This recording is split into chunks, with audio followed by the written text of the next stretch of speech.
what can we expect at Delta Airlines? This question we just received, say, what'll be different this time around? The last time we all remember the free popcorn, the cake, the hugs and kisses from our supervisors. Should we expect more of the same?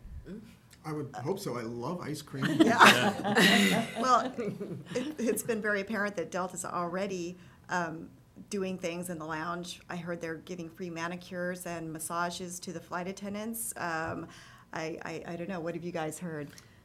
The same thing in Salt Lake, for example. We've been getting peanut butter and jelly sandwiches almost on a regular basis. But even more than that, the sheer fact that they've come out with our 1 for 2, the work rule changes, the sick leave increases, the things that we're starting to see come our way, I would hope that no one is fooled by that, because you can see that they want to do this to keep the union out. And I feel so strongly that these things can be just taken away as quickly as they were given to us. And I think we all need to be very, very aware of that and not be taken in by this generosity that we see at this moment. The thing we want to remember about that is, to go on with that, is until we have a legal voice, until we have it in writing, it belongs to management. It's something that they give us, not something we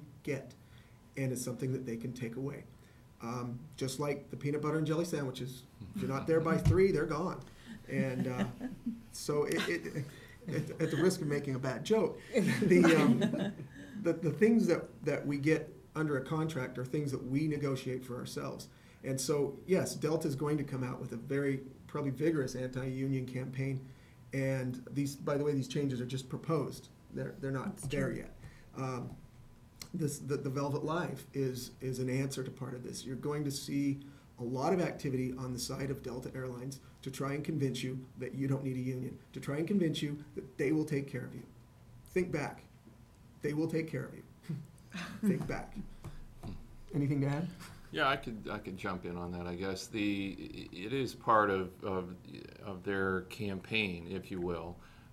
They don't do these things. It's a business. They do these things for business reasons, and in their business judgment, they know that a tray full of peanut butter and jelly sandwiches can pay huge dividends if they, by using things like that, don't have to negotiate with a union over your wages and working conditions. That's where the real money is, and they know that, and so they're willing to do some of those kind of things to sort of stave off ever having to negotiate with the union.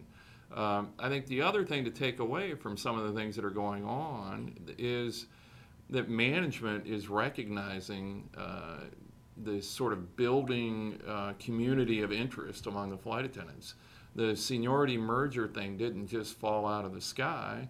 They came up with that as a way to address what they're hearing is one of the main motivating factors behind this organizing drive, that so many flight attendants are concerned about a merger and about what's going to happen to your seniority. Management felt compelled to respond to that. That's recognition of just how important what you're doing is. You're communicating with each other in ways that you've never done before. You're sharing your interests and your aspirations with each other, and you're building this organization that's going to let you address those important issues in a legally binding way. And management sees that, and they come up with their response is it reflects what you're doing. And so if they didn't think what you were doing was effective, and if they didn't think the issues that you were raising were important, and if they didn't believe that this was leading to potentially organizing and having to negotiate, you wouldn't see those things. So kudos to all of you, because you've made those things happen. Okay, David, I'll send you a softball. I've received this one a couple of times. Are union dues tax deductible? Are you a tax lawyer too? Yes. I'm not a tax lawyer, but yes, you can deduct your union dues. Yes, they are. Right. In the past. Also, for David, getting several questions about what different kind of terms mean. So maybe we can put some of this stuff up on the website later. Sure. but people are commenting they're appreciating the information, but they want some of it in writing. In a recent flyer you sent out, you mentioned something about an equity claim that employees with union contracts got when they exited bankruptcy. Can the lawyer explain what that was and how much money AFA members got? Okay, I'm the lawyer. You are the lawyer. The lawyer, yeah.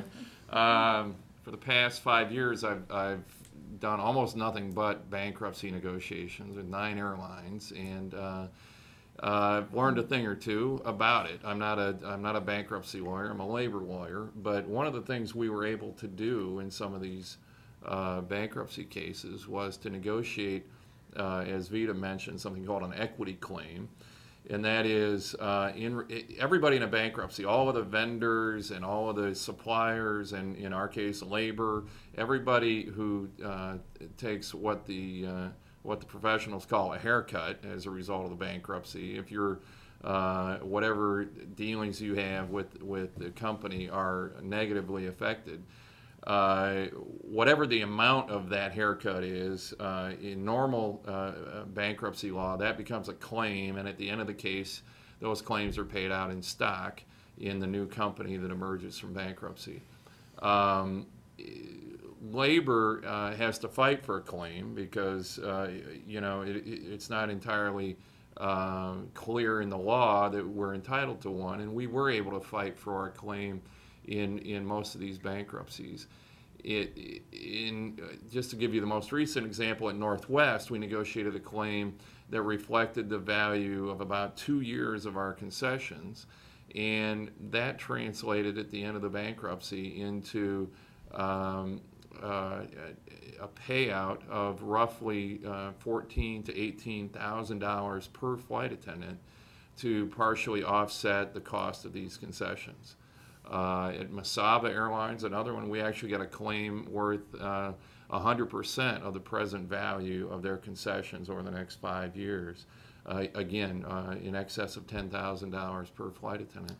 So here again, it's a situation where AFA, with the expertise that we have in negotiations and by bringing in bankruptcy counsel and other experts, we're able to go to bat for things like that basically would have been left on the table otherwise. The other parties in a bankruptcy sort of take for granted, but labor had to go in and fight for. And so that's offset in some degree some of the concessions that we've had to make at other airlines. Thank you, David. And while you're the lawyer on the panel, you're not the only legal representative for AFA. Right. No, I should spell that out. We have a staff of lawyers. We have about 10 or 11 lawyers. And also, Pat mentioned our professional negotiators. We have a half a dozen staff who are professional negotiators, do nothing but contract negotiations 24/7. So, it's an effective and experienced professional staff.